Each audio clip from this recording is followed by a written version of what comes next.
로마서 5장 17절로 21절을 보시겠어요?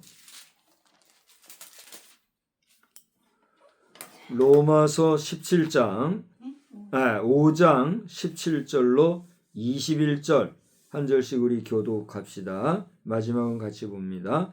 17절 한 사람의 범죄로 말미암아 사망이 그 한 사람을 통하여 왕노릇하였은지 더욱 은혜와 의의 선물을 넘치게 받는 자들은 한 분 예수 그리스도를 통하여 생명 안에서 왕노릇하리로다. 그런즉 한 범죄로 많은 사람이 정죄에 이른 것 같이 한 의로운 행위로 말미암아 많은 사람이 의롭다 하심을 받아 생명에 이르렀느니라. 한 사람이 순종하지 아니함으로 많은 사람이 죄인 된 것 같이 한 사람이 순종하심으로 많은 사람이 의인이 되리라. 율법이 들어온 것은 범죄를 더하게 하려 함이라. 그러나 죄가 더한 곳에 은혜가 더욱 넘쳤나니 이는 죄가 사망 안에서 왕노릇한 것 같이 은혜도 또한 의로 말미암아 왕노릇하여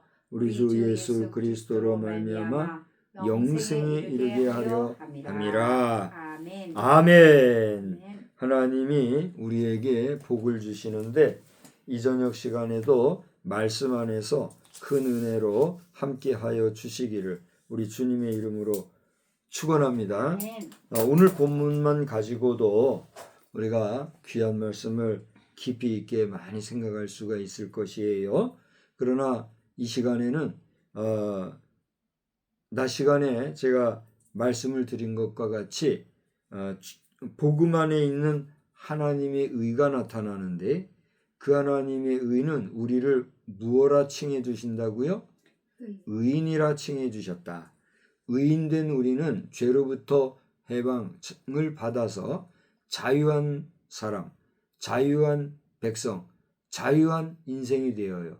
그래서 우리를 뭐라고 부른다고요? 자유인이라 그렇게 얘기해요. 우리가 하나님 안에서 자유를 얻었는데 그렇다면 자유를 얻은 우리 그리스도인의 자유는 무엇으로부터 자유한 것인가?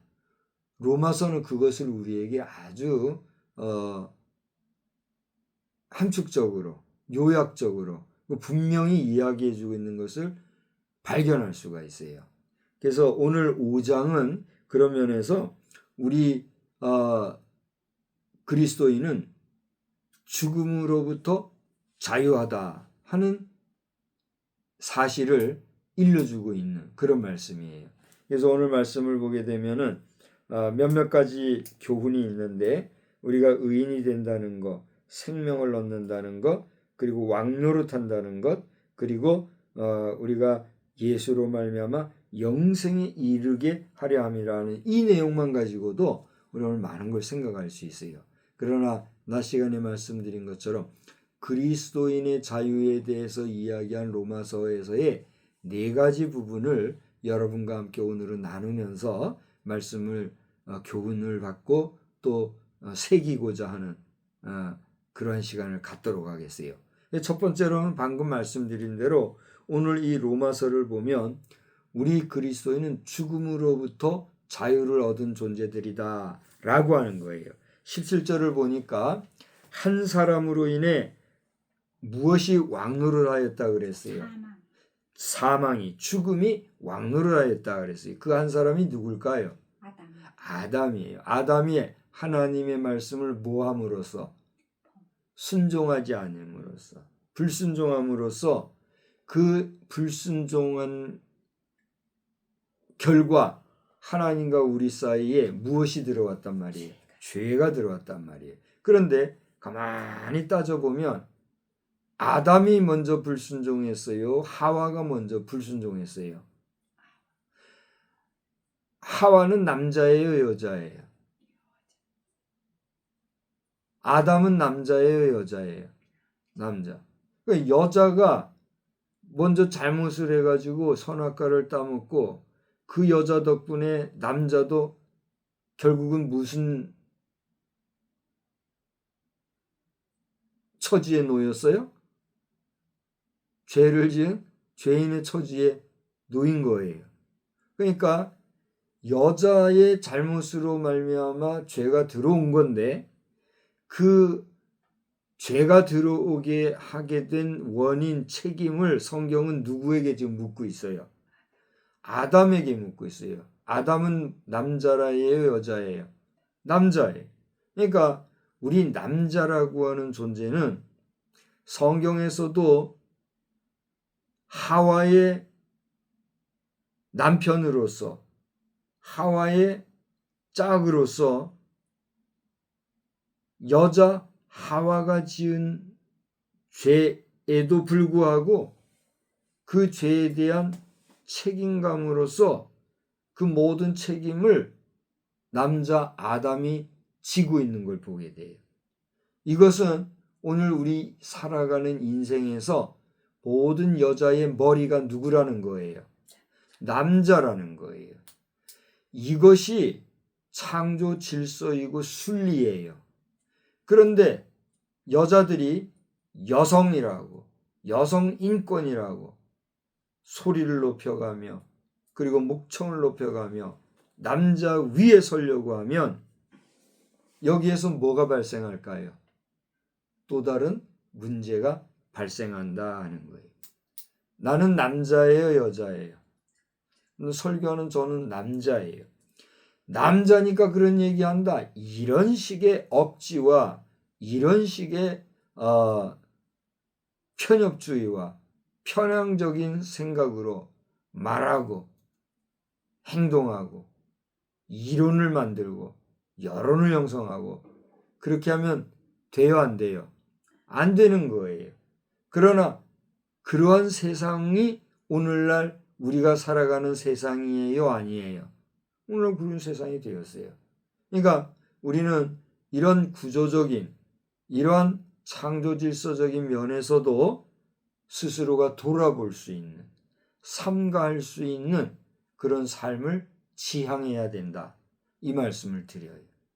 이것은 남자 여자를 차별하거나 남성 우월주의를 논하는 게 아니라 하나님의 말씀 안에서의 창조 질서와 순리를 안다면 우리는 남자에 대한 책임이 크고 남자에 대한 책임을 우리는 인정하지 아니할 수 없다라고 하는 거예요. 그러니까 어느 사회, 어느 시대, 어느 지역, 어느 가정, 어느 관계에서도 여성의 머리는 남자라는 사실에 대해서 우리 모든 남성, 여성, 남자, 여자는 잘 알아서 남자는 거기에 따른 책임감을 질 일이요. 여자는 남자에 대해서 존중할 줄 아는 그런 순리적이고 그리고 질서 있는 삶으로 살아갈 때 그 모든 관계가 아름답게 이어져 나가게 될 줄 여러분 믿으시기 바랍니다. 믿지도 않고 인정하지도 않고 그리고 제 고집, 제 뜻대로 막 저쩌고 긴 말 하면 살아가는 거지 뭐 어떡하겠어요. 그건 뭐 어떻게 할 수가 없어요. 그러나 거기에 따른 책임은 누구에게 있어요? 그 본인에게 있다. 여기까지만 제가 이제 얘기하려고 그래요. 다시 한번 얘기하지만 오늘 설교하는 제 자신이 남자이기 때문에 남자 권위주의, 우월주의에서 하는 얘기가 아니라 하나님의 말씀에 근거해서 내 자신도 여성을 귀하게 여기고 존중하고 저는 여자가 좋아해요. 남자들에게 좀 미안한 얘기지만 남자보다 여자가 나는 더 좋은 것 같아. 남자들은 너무 거칠고 뭐인가 무뚝뚝하고 뭐 좀 그런 게 있어요. 나도 남자지만. 근데 여자는 어때요? 여자는 부드럽고 또 뭔가 섬세하고 뭔가 따뜻하고 그런 게 있어요. 분명히 있어요. 난 여자가 좋아요. 그러나 그럼에도 불구하고 모든 여자의 앞서는 여자의 머리가 되는 존재는 남자라는 사실에 대해서 우리 여자들이 잘 알고 고대 얘기했지만 남자들은 그런 여자들을 책임질 수 있는 책임감을 가지고 우리가 이렇게 서로를 존중하고 살아갈 때 남녀의 관계도 아름답고 복되게 이어져 나가게 될 줄로 믿습니다.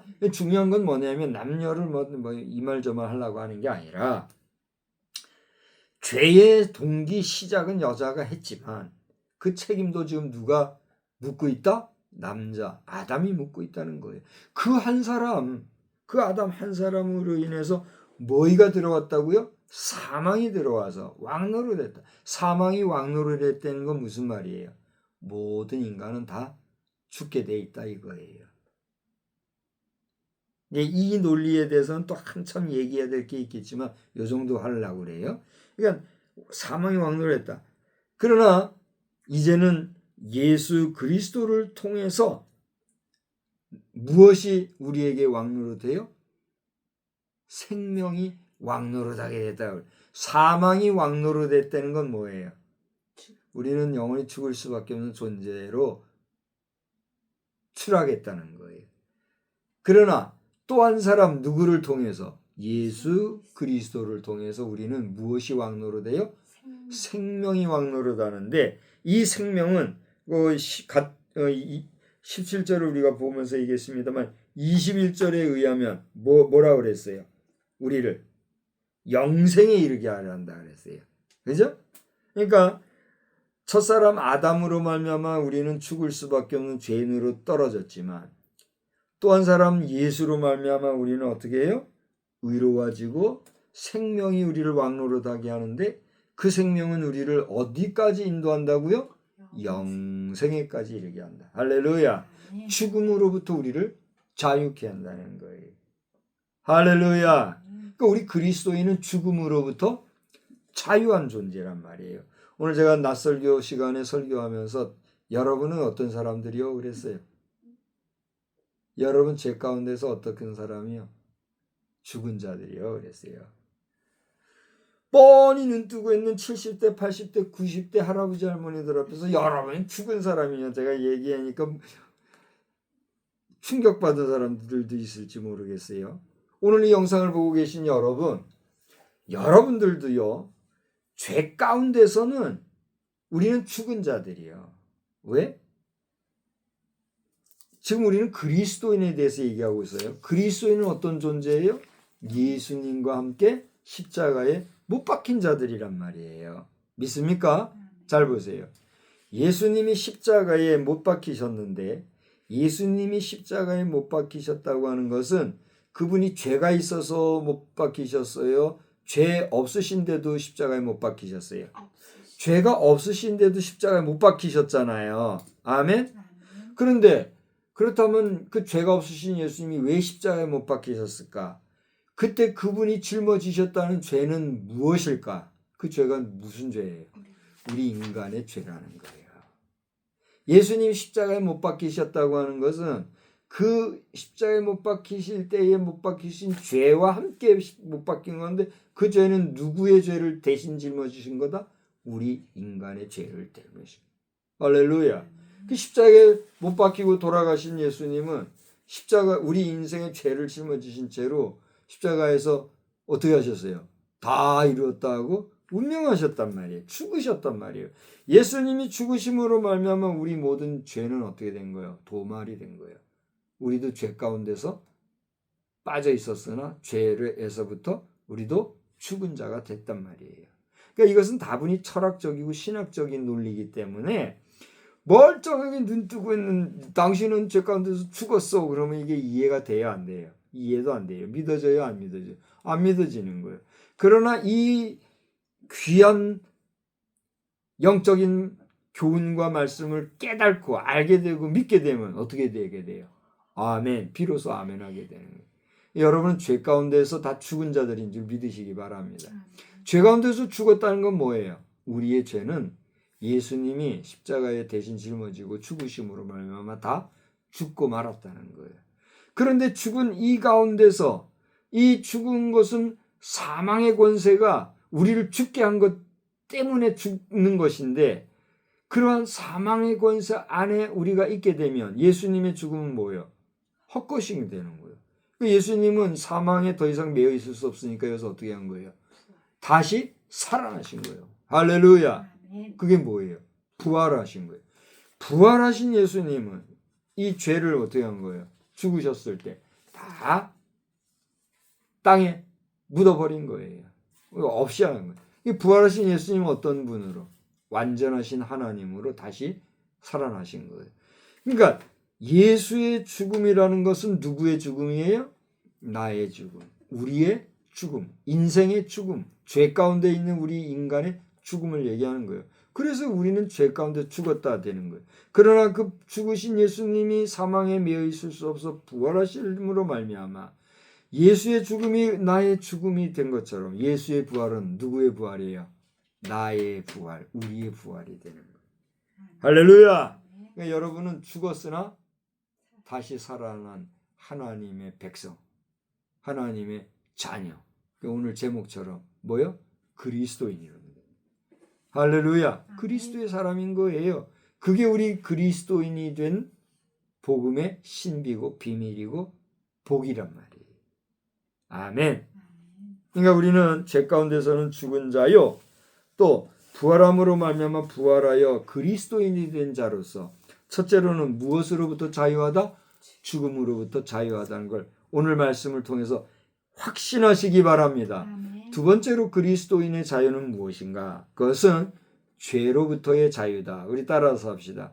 그리스도인의 자유는 죄로부터 자유입니다. 그렇습니다. 이번에는 로마서 6장으로 가보려고 그래요. 제가 시간에 로마서에서는 여러 가지 이야기가 있는데 의인됨에 대한 이야기와 자유에 대한 얘기를 합니다. 그랬죠? 그 자유에 대한 이야기를 오늘 네 가지로 풀어서 얘기하는 거예요. 첫째는 죽음으로부터 자유요. 두 번째는 죄로부터의 자유인데 6장 6절을 한번 보세요. 여러분 6장 6절을 보시면 거기 어떤 말씀이 있어요? 우리가 알거니와 다 같이 읽어봅시다. 우리의 옛사람이 예수와 함께 십자가에 못 박힌 것은 죄의 몸이 죽어 다시는 우리가 죄에게 종노릇하지 아니하려 함이니. 그러니까 고대 말씀드린 대로 예수가 죽음으로 말미암아 누가 죽어요? 죄인된 우리가 죽었다. 논리가 이거예요. 그 죄로부터 자유함을 얻었다는 얘기에서는 우리가 그 죄로부터 우리가 죄가 죽음으로 말미암아 새롭게 되어진 우리가 그 죄로부터 부활하신 예수의 부활로 말미암아 다시 살아남으로 말미암아 우리가 죄로부터 어떻게 됐다는 거예요? 자유로워졌다는 얘기를 하고 있는 거예요. 6장 18절을 한번 보세요. 이렇게 6장 6절 7절에 보면 이제 그 얘기거든요. 그런데 이 말씀을 18절 가서 한번 보세요. 죄로부터 어떻게 돼요? 해방이 돼요. 의에게 종이 되었다 이런 얘기하고 있어요. 그래서 죄에서 해방되었다는 얘기는 뭐예요? 해방을 얻으면 우리는 어떤 존재가 돼요? 자유로운 존재가 되잖아요. 죄에서 해방되어 자유로운 존재가 된 것이 그리스도인의 자유인 것을 여러분 믿으시기 바랍니다. 근데 여기서 또 한 가지. 그러면 죄로부터 해방되어서 죄의 종이 되었던 우리가 해방됨으로 말미암아 자유함을 얻었으면 자유인으로 끝나면 될 텐데 그 다음에 여기 18절에 보면 뭐런 말씀이 있어요? 의에게 종이 되었다 이런 말씀이 있죠. 에이 그 헛일 했네 헛일했어. 죄로부터 벗어났는데 겨우 벗어났더니 의에게 종이 됐다고? 죄의 종에서 벗어났으면 그걸로 끝이고 자유를 주었다고 해야지 왜 또 이번에 의의 종이 되었어? 말할 수 있어요 없어요? 있지요. 제가 지지난주인가 종에 대해서 말씀을 전하면서 우리말로 종이라는 표현은 servant라고 하는 단어도 쓰지만 slave라는 단어도 쓴다 이런 얘기를 했죠. 그래서 slave와 servant는 우리 한글로 똑같이 종이라고 번역이 되지만 slave는 뭐예요? 노예. 노예는 자유가 있어요 없어요? 노예는 자유가 없어요. 노예는 한마디로 말해서 재화, 돈과 같은 물건과 같은 존재가 노예예요. 그러니까 노예라고 하는 똑같은 종이라도 노예라고 하는 종은 그 어떤 자유도 없고 그 어떤 권리도 없고 그 어떤 표현도 할 수 없는 그저 짐승 취급을 당하는 존재. 같은 종이라도 그런 존재가 슬레이브, 노예란 말이에요. 우리가 죄의 노예가 됐다는 건 죄의 종이 됐다는 건 뭐예요? 그렇게 죄의 노예와 같은 존재가 되어서 꼼짝 못하고 그냥 죽을 때까지 사는 거예요. 죄의 종로라는 거예요. 그런데 똑같은 종이라도 서번트는 뭐예요? 서번트는 자유가 있어요. 어느 정도의 자유가 있단 말이에요. 그래서 서번트라는 단어는 뭐예요? serve라고 하는 봉사한다고 하는 말과 맥이 통하는 단어예요. serve 동사형 serve라고 하는 것은 무엇에 동사한다, 헌신한다, 또 대가를 받고 일한다 이런 의미가 있잖아요. 그렇게 serve하는 사람을 뭐라고 그래요? servant라고 그러잖아요. 여러분 대단히 미안한 얘기지만 여러분 자신이 어떤 기업에 또 어떤 업체에 어떤 사업체에 예속이 되어서 그 사업체에 그 기업의 주인으로부터 돈을 받고 일을 하고 있어요. 그럼 여러분은 그 회사, 그 기업, 그 사업체에 뭔 살이를 하는 거예요? 서번트, 종살이 하는 거예요. 기분 나빠요? 기분 안 나빠요? 기분 나빠할 수도 있지만 기분 나빠할 필요가 있어요? 없어요? 없어요. 그러니까 서번트는 뭐예요? 당당히 일해준 거에 대한 대가를 받고 그 대가만큼 또 일을 해주고 일하기 싫으면 치워버리는 뭐가 있어요? 자유가 있단 말이에요. 근데 슬레이브는 그런 자유가 있어요? 없어요? 없어요. 똑같은 종이지만 그걸 얘기하는 거예요. 그러니까 죄의 종로로 갈 때는 아무런 자유도 없는 구속된 그런 종이었지만 여기 의의 종이라는 건 뭐예요? 하나님 앞에서 의라는 게 뭐예요? 아까 낮 시간에 제가 의에 대해서 지난번에도 열심히 설명했잖아요. 그 의로우신 옳고 드시고 올바르시고 참이신 그 하나님의 종이 됐다는 얘기예요. 누가? 우리가. 당신이, 우리 크리스찬이. 여러분 우리 분명히 얘기합시다. 나 그리스도인이야. 나 그리스도인 싫어. 나 그리스도인 안 할래. 그리고 땡치고 제 마음대로 제 길 갈 수 있어요? 없어요? 있어요. 오늘 이 영상을 보시는 분 가운데 혹시 당신이 그리스도인이었지나 염증이 나서 교회가 싫고 그리스도인이 싫고 이 그리스도인 문화가 싫어가지고 난 그리스도인 안 할래. 그리고 튕겨나가신 분 가운데 이 영상을 보고 계신 분이 혹시 당신이십니까? 그리스도인은 자유가 있어요. 그리스도인이 안 될 자유도 있다는 얘기예요. 그래요, 안 그래요? 그게 이야기예요. 신학적인 논리로 한 번 구원받으면 영원한 구원, 한 번 구원받은 사람은 절대로 구원에서 이탈되지 않는다 이런 식으로 얘기하는데 그건 꿈 같은 얘기고 희망적인 얘기고 기대치고 또 그렇게 될 수 있으면 좋은 거고 그러기 위해서 우리는 이렇게 주야로 하나님 앞에 예배드리며 우리 자신을 쳐서 복종하고 믿음 지키려고 애를 쓰는 거고 그래요, 안 그래요? 그럼에도 불구하고 우리가 하나님의 그 구원의 은혜 안에서 떨어지면 흘러 떠내려가는 존재와 같이 구원의 은혜에서 흘러 떠내려가면 그리스도인이라는 이름, 문이 그 브랜드는 있을지 모르지만 그는 하나님 앞에서 구원과 상관이 있는 존재예요, 아니에요? 아니라는 것이 성경의 논리예요. 그럼 그리스도인은요, 무늬만 그리스도인이 될 수 있어요, 없어요? 될 수 있어요. 그냥 허울 좋은 그리스도인 될 수 있어요, 없어요? 될 수 있어요. 폼만, 이름만 그리스도인이 될 수 있어요, 없어요? 있어요. 오늘 성경을 보면 우리에게 그걸 살짝 보여주고 있어요. 물론 오늘 바울 사도가 얘기하는 죄로부터 해방되어 의에게 종이 되었다는 이 이야기는 우리에게 죄와는 전혀 상관없이 하나님 앞에 붙잡힌 하나님의 사람이 되었다고 하는 선언적인 메시지예요. 아멘? 그러나 깊이 들여다보니까 이런 논리, 이런 교훈이 보여요, 안 보여요? 보이는 거예요. 그러니까 여러분은 그리스도인으로 살 자유도 있고 그리스도인 싫다고 내팽개치고 도망가서 자기 마음대로 살 자유도 있는 그런 의의 종인 거예요. 믿습니까? 그러니까 여러분이 의의 종이 되어서 하나님의 종이 되어서 마지막 순간까지 구원을 완성할 자유도 여러분에게 있고, 그게 싫어서 다시 죄의 종로로 살아. 죄의 종로로 살아가는 건 뭐예요? 죄의 노예로 살아가는, 지옥 백성으로 다시 떨어지는 그런 자유도 누구에게 있어요? 여러분에게 있다는 거예요.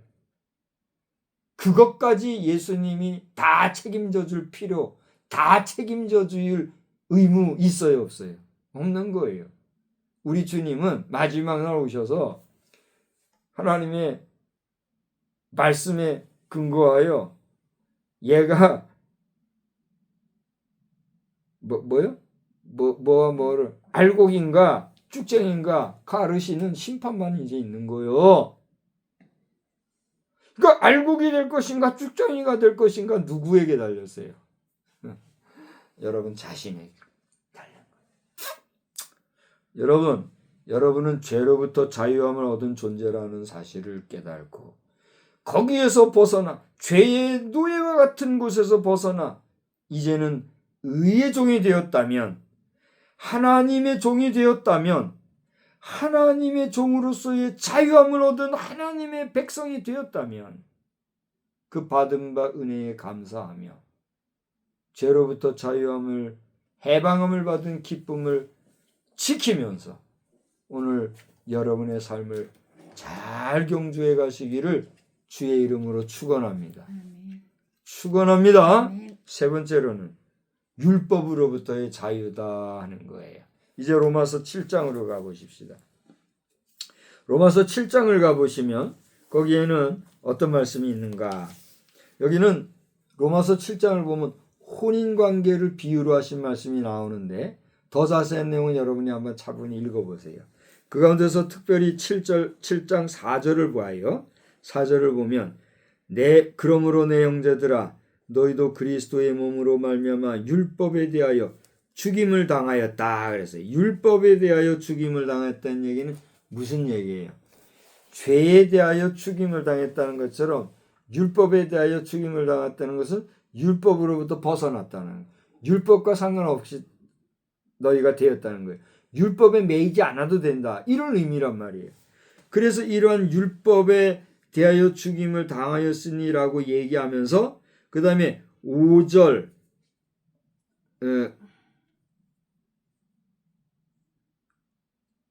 6절 한번 봐요. 5절을 보면 우리가 육신이 있을 때는 율법으로 말미암는 죄의 정욕이 우리 지체 중에 역사하여 우리로 사망을 위하여 열매를 맺게 하였더니, 그냥 6절 다 같이요. 이제는 우리가 얽매였던 것에 대하여 죽었으므로 율법에서 벗어났으니 이러므로 우리가 영의 새로운 것으로 섬길 것이려 율법 조문에 묵은 것으로 아니할지니라.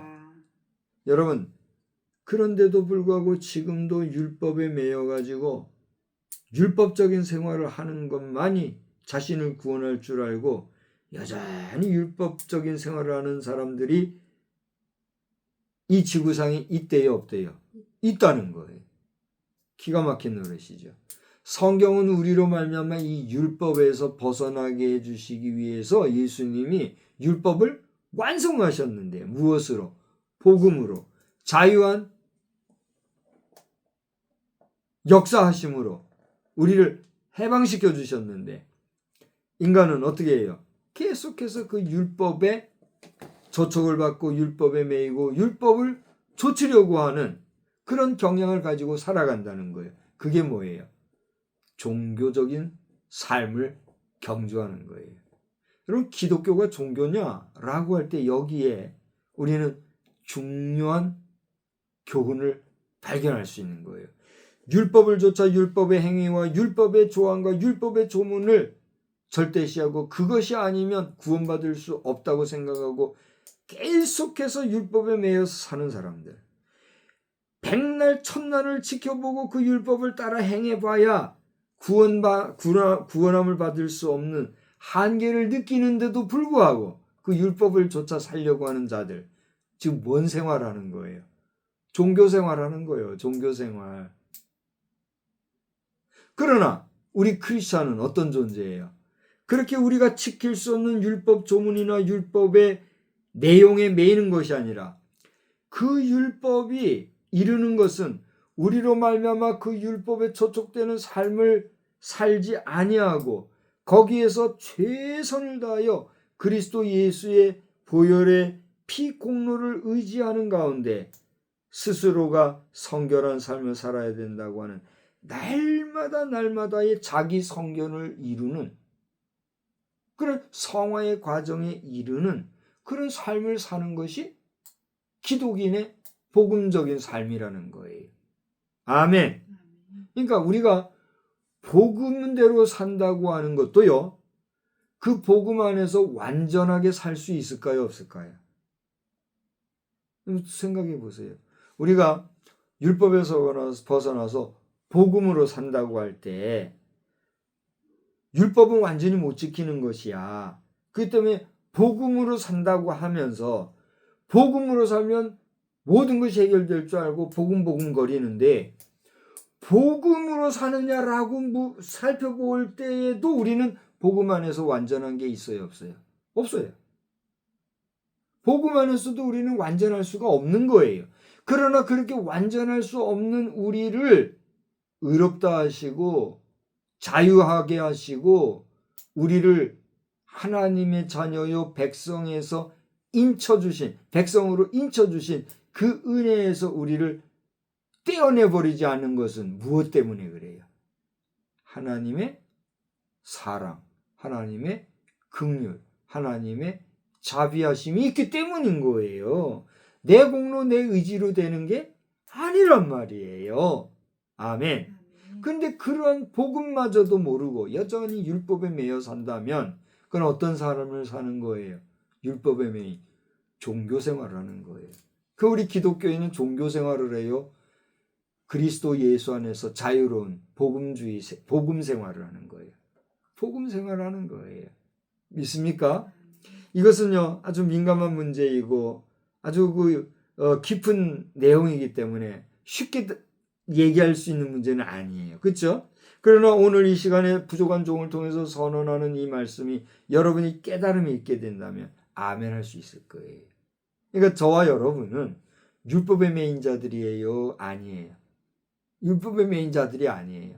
율법이 우리를 구속하려 하고 율법이 우리를 정죄하려 하고 율법의 조항으로 우리를 분별하고 판별하고 하려 한다 할지라도 그래서 우리가 그 율법의 조문에 비춰볼 때에 나에게 부족점이 보인다 할지라도 그러한 나를 자유케 해주시는 것은 뭐예요?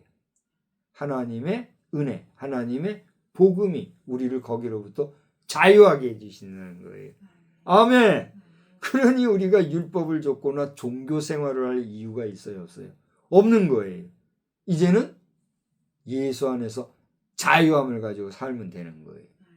그렇다고 우리의 자유라는 것이 그 방종과 자기 기만과 남용 속에 살아가면 돼야 안 돼요. 그거는 아니죠. 그것은 하나님도 징계하시는 거죠. 그래서 자신이 욕심이 잉태하면 뭘 낳아요? 욕심이 잉태한 즉 뭐 해요? 죄를 낳고 죄가 장성하면 뭐가 돼요? 사망을 얻는다. 그렇게 얘기하잖아요. 우리가 복음 안에 산다 할지라도 욕심 가질 수 있어요, 없어요? 욕심 가지게 되면 그 욕심에 대한 책임을 누가 져요? 본인이 지는 거예요. 그러니까 복음 안에서는 그 모든 책임이 누구에게 있어요? 자기 자신에게 있으면 아는 거예요. 그것도 누가 누리는 복이에요.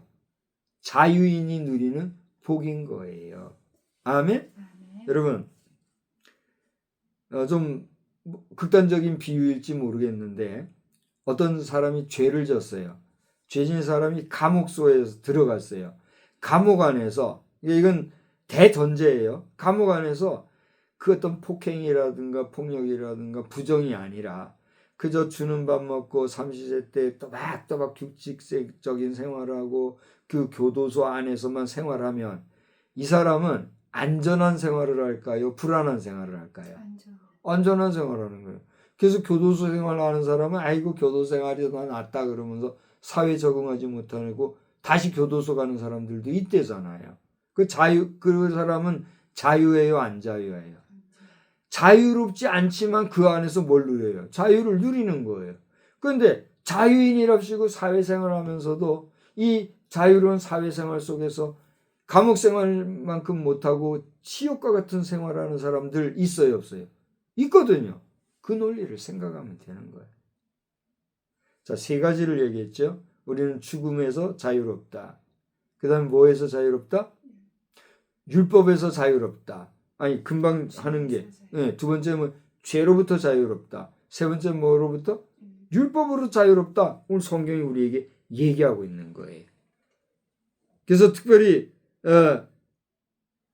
오늘 이 7장에 나오는 말씀 앞에 1절, 2절, 3절에 보면 혼인관계로 엮인 율법에 대한 내용을 시작을 하면서 얘기했는데 이 내용 여러분 깊이 읽어보기 바라고, 네 번째로는 우리 한번 따라서 합시다. 성령 안에서 우리는 자유한 하나님의 백성입니다. 믿습니까? 아멘. 그러니까 우리는 성령 안에서 누리는 하나님 자녀로서의 자유함을 가진 자들이다 하는 거예요. 할렐루야. 로마서 8장을 한번 봅시다. 로마서 8장 1절 2절을 우리 한번 소리내서 다 같이 읽어보아요. 시작. 그러므로 이제 그리스도 예수 안에 있는 자에게는 뭐요? 결코 정죄함이 없나니 이는 그리스도 예수 안에 있는 생명의 성령의 법이 죄와 사망의 법에서 너를 해방시켰습니다. 할렐루야. 아까 얘기했죠. 우리는 죄로부터 또 죽음으로부터 심지어 율법으로부터 자유함을 얻은 자다. 오늘 반복해서 8장에서 지금 얘기하고 있잖아요. 그죠? 근데 이러한 말씀이 8장 15절 와서 보아요. 15절 보면 다 같이 소리내서 읽어요. 너희는 다시 무서워하는 종의 영을 받지 아니하고 양자의 영을 받았으므로 우리가 아빠 아버지라고 부르짖느니라. 할렐루야. 우리가 아버지 그런 말을 어려서 뭐라고 불러요? 아빠 그러지요. 아버지라는 말과 아빠라는 말이 뉘앙스가 같아요, 달라요? 다르죠. 사실은 똑같은 존재, 똑같은 아버지를 지칭하는 말이지만 어려서는 우리가 아버지를 아무 생각 없이 그냥 나의 존재의 근원으로서 눈 뜨면 보이는 저 사람이 아버지라는 그걸 아는 그런 아주 단순하고 순수하고 순전한 마음으로 부르는 게 뭐예요? 아버지라 그러잖아요. 저는 오늘 그런 영상을 봤어요. 어떤 젊은 엄마가 아가야를 앞에 놓고 엄마 해봐 그러고 엄마 그렇게 했단 말이에요. 한참을 그러고 있는데 요 뒤에서 아빠가 이렇게 지나가면서 그렇게 하는 거예요. 그러니까 얘가 엄마 앞에서 엄마는 엄마 해봐 그러고 엄마 자꾸 하는데 얘가 아빠 그러는 거예요. 뒤에서 이제 아빠가 아빠라고 해라 그러니까 이제 그걸 보고 그랬는지 모르겠지만 엄마는 엄마라고 하는데 애기 입에서 엄마 소리가 안 나고 누구 소리가 나요? 아빠 소리가 나니까 이 엄마가 와 실망스러워가지고 하는 모습이 영상에 올라와 있더라고요. 우리 살다 보면 그럴 수 있어요, 없어요? 그럴 수 있죠. 그러니까 여기서 어린아이가 자기 아버지를 그 존재에 있어서 어떤 존재인지 그 생각할 이유가 있어요, 없어요? 생각할 필요가 있어요, 없어요? 아무 생각할 필요도 없어요. 그저 내 눈앞에 보이는 저 존재는 나의 뭐다? 생명의 근원이고 나의 근원이고 나의 시작이라는 생각, 그리고 본능적으로 저는 나의 뭐다? 나를 보호하는 보호자라는 면에서 엄마가 그렇게 엄마 해보라고 해도 튀어나오는 말은 뭐요? 아빠라고 하듯이 그 아빠는 아버지예요. 여기 아빠 아버지라는 말은 무슨 얘기예요? 아버지나 아빠나 아버지나 똑같은 존재인데 이 존재는 뭐예요? 우리의 존재의 근원이다 이거예요. 오늘 성경에서 뭐라고 해서 금방 몇 절 봤어요. 15절. 우리가 종의 영을 받지 아니하고 양자의 영을 받았으므로 우리가 누구예요? 그리스도인을 얘기해요. 여기 바울서 신서에서의 우리는 누구를 얘기해요? 로마 교회 성도들과 바울 사도를 얘기하는 거죠. 그죠? 그러나 확대된 개념으로 이 얘기는 누구를 얘기해요? 오늘날 우리 모든 그리스도인 성도를 얘기해요. 저와 여러분, 우리 우리 그리스도를 얘기하는 거란 말이에요. 그러니까 우리가 양자의 영을 받았으므로 우리는 그 하나님을 뭐라고 부른단 말이에요? 아빠, 아버지라고 부르는. 때로는 아빠, 어린아이가 아빠라고 부르는 것처럼 하나님을 그냥 하나님이라는 존재로, 제가 오늘 낮 시간에도 믿음이 없는 자는 믿음을 위해서 기도하십시오. 또 초보 신앙을 가지고 약한 믿음을 가진 사람은 나중된 사람보다 더 강할 수 있다. 뭐 이런 얘기 했잖아요. 우리 초보 신앙인들은요, 하나님을 알되 그 하나님을 어떤 존재로 아는 거예요? 아빠와 같은 존재로 아는 거예요. 그러나 신앙이 성장하고 하나님에 대한 말씀이 깊어지고 하나님에 대한 깨달음이 깊어지면 하나님을 마냥 아빠 할 수 있어요, 없어요? 아기가 성장하면서 아빠 그러면은 다 큰 자식이 나이가 20, 30, 40이 됐어도 아버지 앞에 와서 아빠 그러면 그것 어떻게 들려요? 그런데 미국인들은요, 아빠 하더라고요. 그 빌리 그리암 목사님 장례식이 있었잖아요. 그 장례식을 생중계를 했거든요. 처음에 운구가 그 어디죠? 하여튼 그 웨스트민스터 대성당인가요? 하여튼 어딘가 미국의 대성당에 이렇게 갈 때 그 운구되는 과정에서 거기에서 모든 조문객들이 조문하고 다시 그 운구 행렬이 장지까지 가는 모든 여정, 그 장지에서 하관할 때까지 전 과정이 생중계로 방송된 적이 있어요. 근데 또 제가 그걸 다 100% 봤네. 기가 막힌 경험을 다 하고 살아요. 저 수많이 미국에서 장례하는 그 모든 절차를 생중계로 본다? 내 육신은 여기 있지만 무엇과 같아요, 그것은? 내가 그 장례식장에 있는 것과 같은 거잖아요. 그걸 봤어요. 근데 그 자리에서 프랭클린 그레암 목사님이 아버지 빌리 그레암 목사님을 데디라고 표현하더라고요. 데디가 뭐예요? 우리말로 아빠 그렇게 표현하는 거잖아요. 틀린 말은 아니에요. 그리고 그 사람들은 데디란 말을 나이가 많든 적든 지금도 그렇게 쓴다고 그래요. 근데 우리는 어때요? 데디라는 단어, 아빠라는 단어를 나이 들은 사람이 쓰면 어떻게 여겨요? 이거 못 배운 놈, 저게 뭐야? 이렇게 얘기하잖아요. 근데 앞으로 우리나라가 어떻게 될지 모르겠어요. 우리나라도 나이들은 우리 30대 아들이 아빠라고 해도 뭐 그러는가 보다 하고 우리 지내잖아요. 그런 것처럼 40대가 되고 50대가 되고 손자보고도 손자본 할아버지가 되는데도 자식인 아들이 아빠 하면 그렇게 할 때가 우리나라에도 올지 모르겠어요. 중요한 건 그게 아니라 아버지란 단어는 어때요? 아빠와라는 단어는 차이가 있어요, 없어요? 여러분이 좀 얘기해봐요. 차이가 있어요, 없어요? 있잖아요. 아빠는 그냥 아까 얘기했던 것처럼 존재론적인 부분에 있어서 생각할 필요도 없고 그냥 나의 근원되는 존재, 나의 생명의 시작점, 그런 의미로 불러지는 어린아이의 아버지를 향한 호칭이 아빠란 말이에요. 그러나 아버지라는 용어는 어때요?